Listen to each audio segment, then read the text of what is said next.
আমি জানতে চাই একটা ছবিকে এত ভয় কেন? তার মানে নিশ্চয়ই ছবির ভেতর এমন কিছু আছে যেটা নিয়ে অসুবিধা হচ্ছে অ্যাডমিনিস্ট্রেশনের।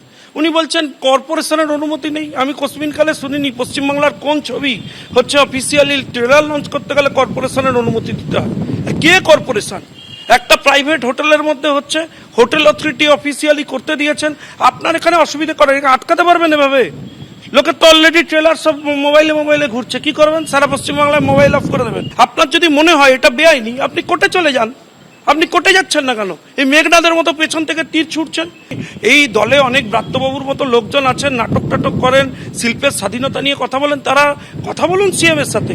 মুখ্যমন্ত্রী কোন রাজ্য সরকার উপহার দিচ্ছেন যে সরকারে মানুষের শিল্পীর বলবার স্বাধীনতা থাকবে না? বাংলা অস্মিতা নিয়ে বাঙালি ফিল্ম বন্ধ।